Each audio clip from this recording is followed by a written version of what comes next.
Welcome to Marley Knockers, the podcast. On today's episode, we speak with Ken Boggle, local psychic medium and tarot card reader from Central Kentucky.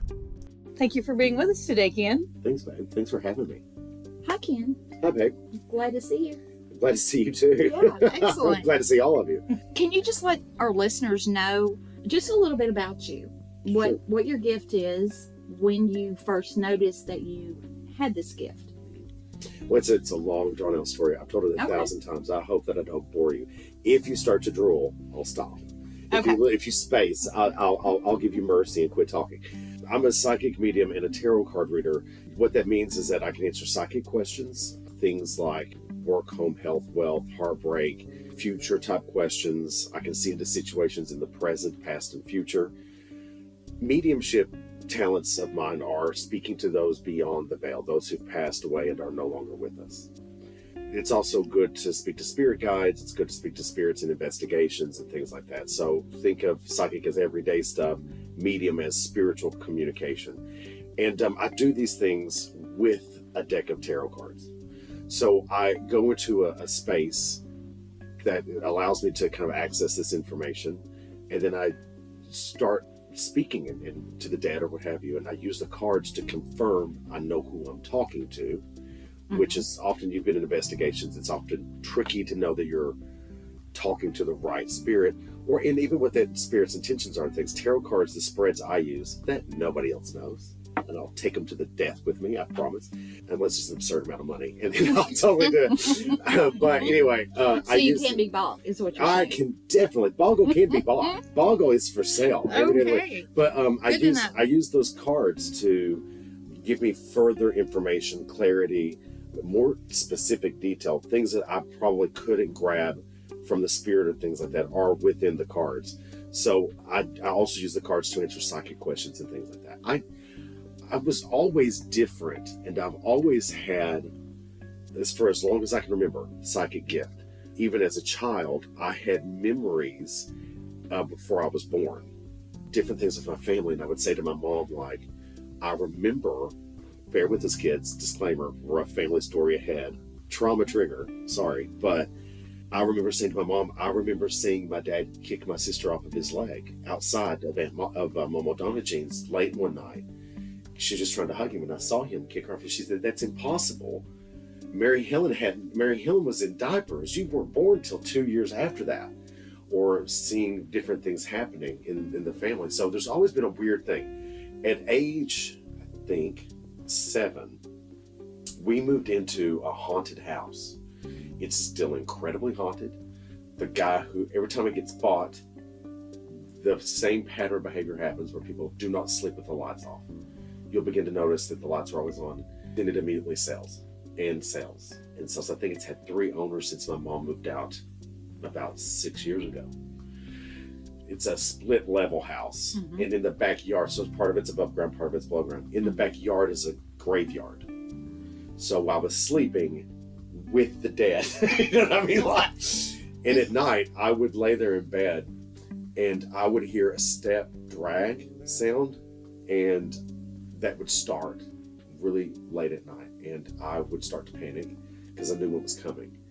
I would lay there in bed, and I'd hear the step drag, step drag, step drag, and then the old man with the bad leg, who was a spirit, would put his head in my door. He's going to get emotional. He put his head in the doorway, and he would see me laying there, and he would then walk in, and then he had with him 3 women.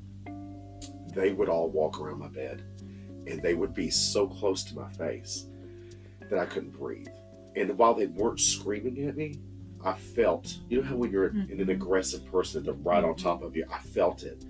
So I stopped sleeping. Every time I talked to my mother about it, she was like, just do your prayers and go to bed, that kind of thing. And finally I went to my granny, bless her, she's no longer with us, but I went to Granny's house, and she said, "Ken Jr., you look horrible." I won't tell you exactly what she said because it was foul, but she said, Yeah. "Ken, you look like poo." And I just cried and just told her what was happening, and she said, "Don't tell your daddy," because my dad was a religious nut. We were beat for not believing exactly as he did about God and the Bible. He thought it was all devil worship, but Granny said, "Don't tell anybody, but I'm the same way. I'll help you." So at age I was thinking I was 8 years old when that truth finally came out. And when I came out to Granny about my gift, she then took me, and it was every weekend that she and I were alone. It was me and her. And so she developed me psychically. And then my Aunt Caroline came in with a deck of poker cards at my mom's house.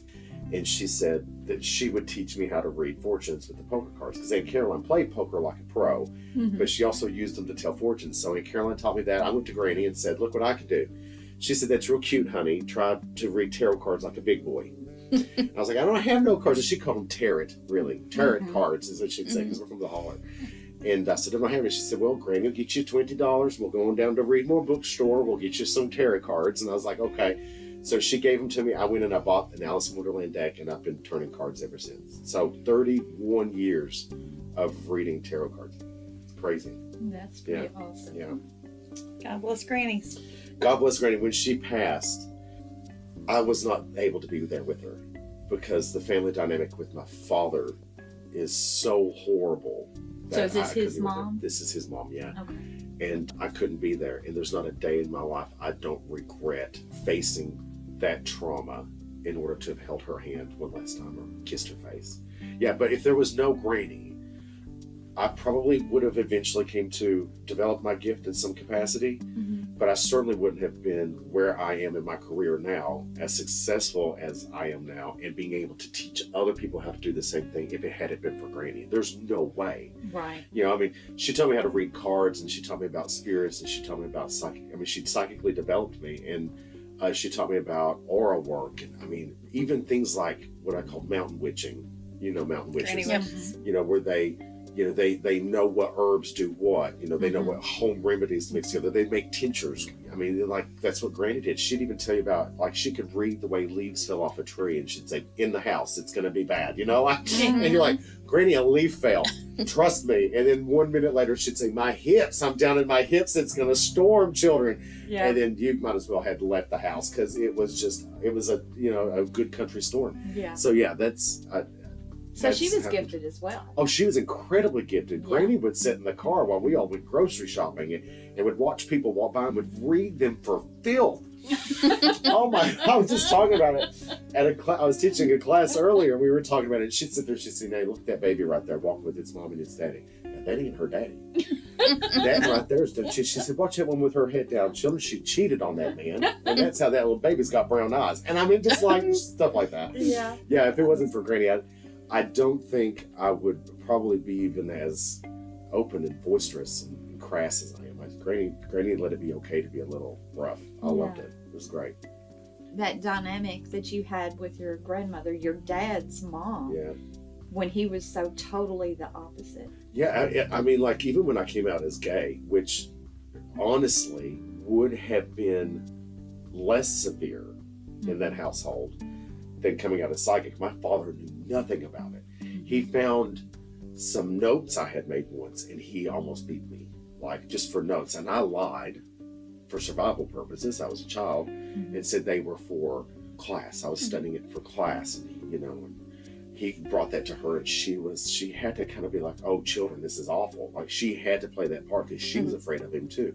When I came out to my Granny, it was under force from my dad, and it was probably one of the most traumatic experiences I'd ever had, because Granny had to separate herself from me because we were afraid of him. He was in a psychotic state, and he was already nuts. He was a very dangerous man.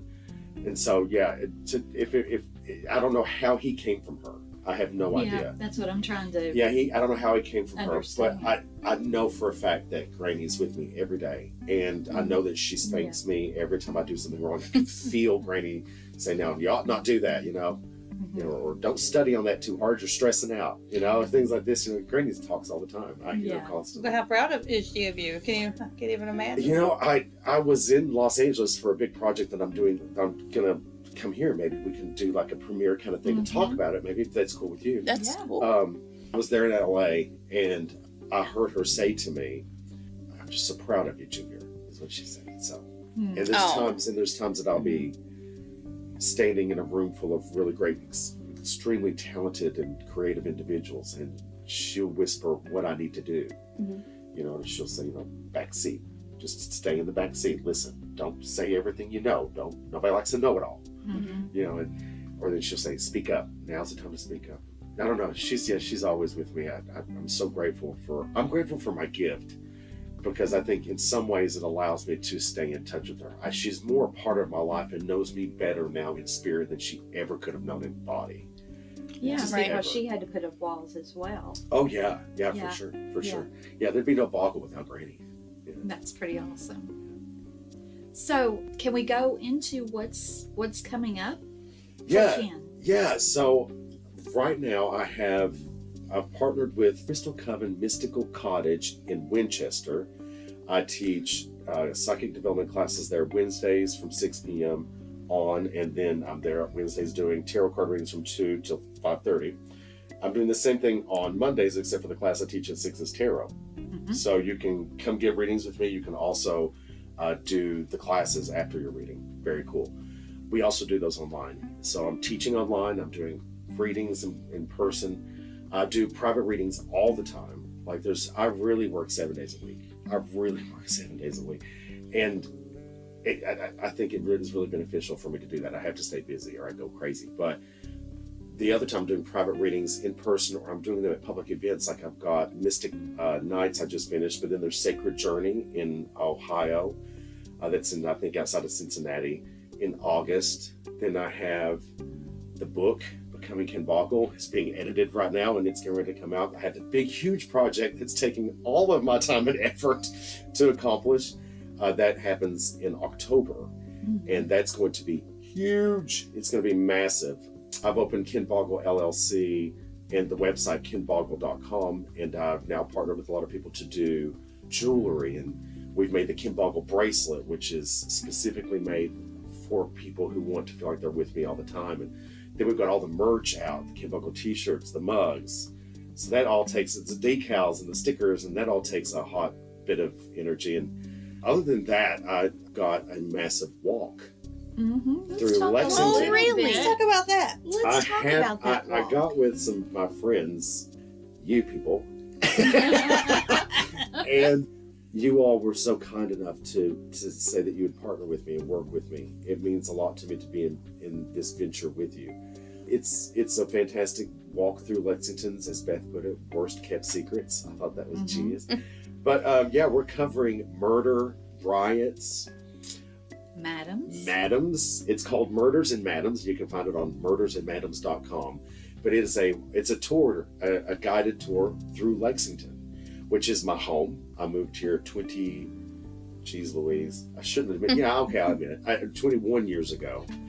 This is my home, and it is the place I love. And I think the history behind it is so Wild West, and it's so insane, and you'd never believe it by looking at all the big tall buildings and like all the beautiful little bits of pieces of history that they saved. You'd never know that somebody got stabbed by a judge in one place, and this building used to be the home of one of the nation's biggest sex workers ever.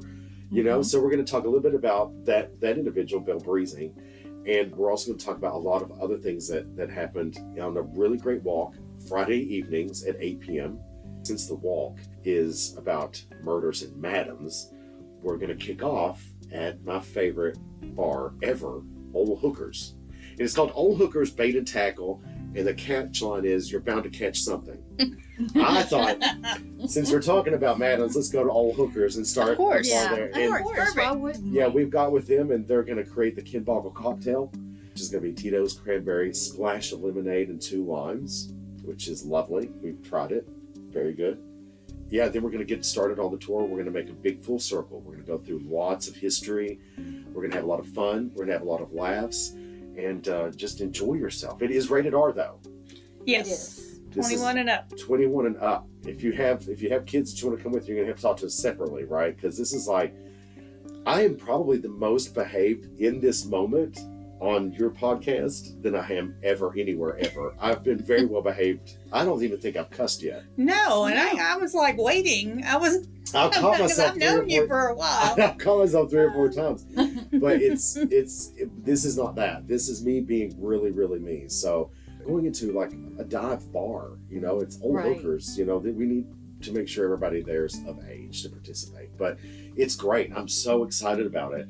Lots of things I didn't know. I'm learning out in the research. I'm learning from the research that you all gave me, and it's insane. I think I even wrote you all and said, like, oh my God, it's like the Wild West over here. It is. You know? We really enjoyed doing the research and getting into that part of Lexington. Right. Yeah, because you don't expect that. No. You might expect that from these small towns surrounding Lexington, but a big city, you just don't think some of the things would happen that happened here. And you look at things and you look at things like the Fifth Third building, and it's so modern looking, and it's this big glass Majestic. structure. Yeah, or you look at Park Plaza apartments, these studio apartments that rent for $1,200 and $1,800 a month, and it sits on where the Phoenix Tavern used to be, and you don't know what all happened at the Phoenix. You'll learn because you're going to come to the tour.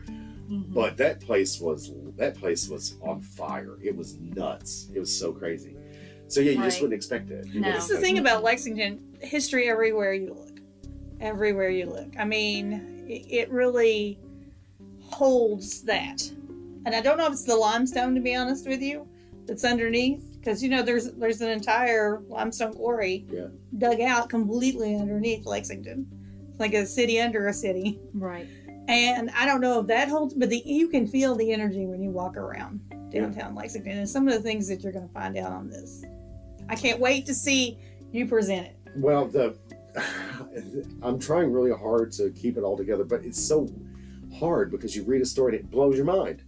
You're like, okay, so first, note the limestone. I believe wholeheartedly in what's called the stone tape theory, in that there are certain minerals that hold and store energy over time. I believe that it acts as a tape recorder. It's a popular paranormal theory for those listening at home. Google it. But I believe in stone tape theory. I believe that the limestone under Lexington has acted as a tape recorder for all the things that happened, for good and for bad. But I was reading the story about Lafayette Isaac Shelby and his attorney, in the story you'll find out on the wall, was Henry Clay. Right. Now, we live where Henry Clay built his son's estate, his son James. We live on that property. And I was brushing my teeth one night, and it was like out of nowhere, at the corner of my eye, and this wasn't a medium moment. I was completely shut down. Anybody, no matter, you could be as psychic as a popsicle stick. But I was brushing my teeth and I saw this man in the bedroom, and he came around the bed and was walking toward the bathroom, and I was brushing my teeth and I spit it out and turned around and said, "Stop. I'm not in the mood. It's been a rough day and I'm not talking to you tonight. Let it go." Yep. And we did the research, and like this was James's house, and we just live in a condo, above it. It's crazy how the city really kind of retains all of that, even hundreds of years later. It's nuts, but it's so cool. And that's something I'm really excited about for this walk is I don't know of any like paranormal type of investigations that have been done at these places where we're going. So. Yeah. Beth, I don't So think it'll be there new. Yeah, I don't think there have. all of us. I don't think there have been any. Not to my knowledge. I'm kind of interested in what you'll pick up as we go. I'm interested in what I pick up as we go, but I'm also interested in what the ticket holder has. Right. And ticket holder experience, on a completely side note, is the most important thing in the world to me. It's the most important thing in the world. So I want to give everybody a really good time. I want you to laugh. I want you to have fun. We are a really engaging team, so we're all going to have a blast together with you. But I'm going to see what you get. You know what I mean? Like I want to see what the ticket holders, if you walk away and you say, now that was a blast. You're just walking downtown and suddenly you just had the best hour or so of your life. Oh my God, how cool is that? Yeah, it's going to be cool. And you get to walk around in the city that I love. And I mean, I was born in a holler, and I have since traveled all over the world. And I can't think of another city that I truly love. In fact, Lexington's probably the best relationship I've ever had, even though it's not with a person. But my relationship with Lexington has meant the world to me, and the state of Kentucky means the world to me. The people in it mean the world to me, and everything I do, I hope makes them proud.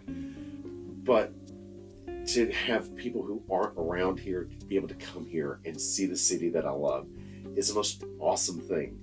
You know, sure, you might be from Chicago, and that's a great big city, and cheers, babe, but take this walk with me, and I'm going to show you some really cool stuff.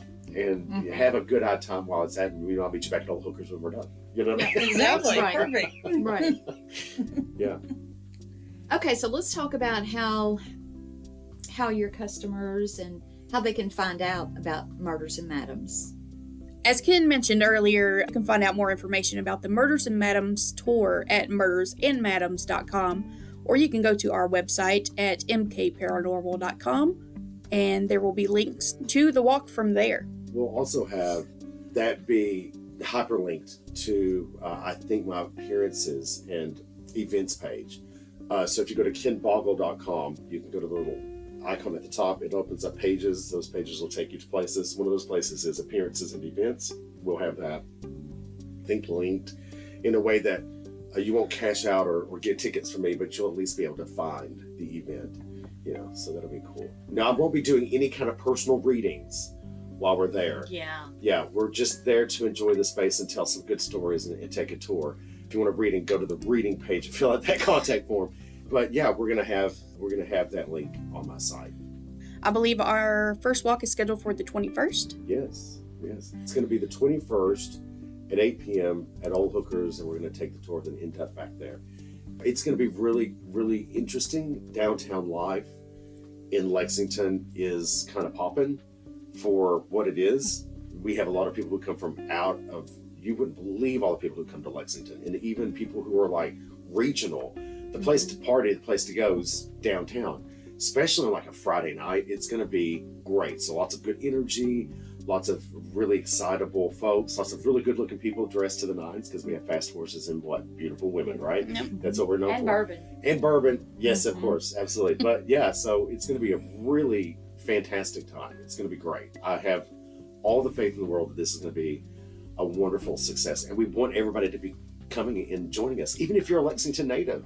Oh yeah. Even if you're a history absolutely. buff, this is up your alley. Come and join us with that and do that with us. Do you want to tell us where people can find you in the next couple weeks or Yeah. so? Absolutely. They can come to kenboggle.com and they can find me there. And they can also come see me in 2 weeks' time at this walk that we're doing. So go to murdersandmadams.com doing that.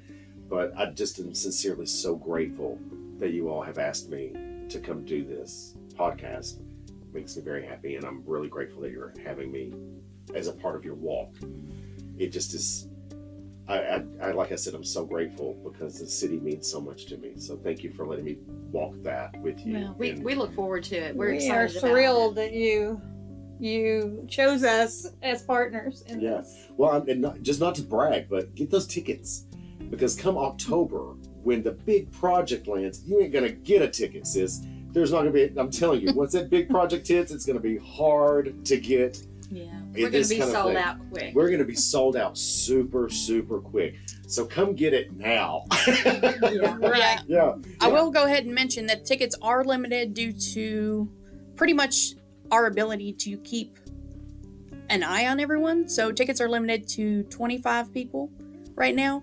So that may be adjusted as we go on to see kind of how the walk flows. So So get your tickets early. get them early. Yeah, absolutely. But again, thanks for having me. I appreciate it. Thank you very much. Thanks, Ken, for taking time out of your busy schedule. My pleasure. We appreciate it. Thank you. Thank you, friend. We again would like to thank Ken Boggle for stopping by and talking with us this afternoon. If you would like to schedule a reading with Ken or generally see what he is up to, please visit his website at kenboggle.com. That is KenBoggle.com. Thanks for listening.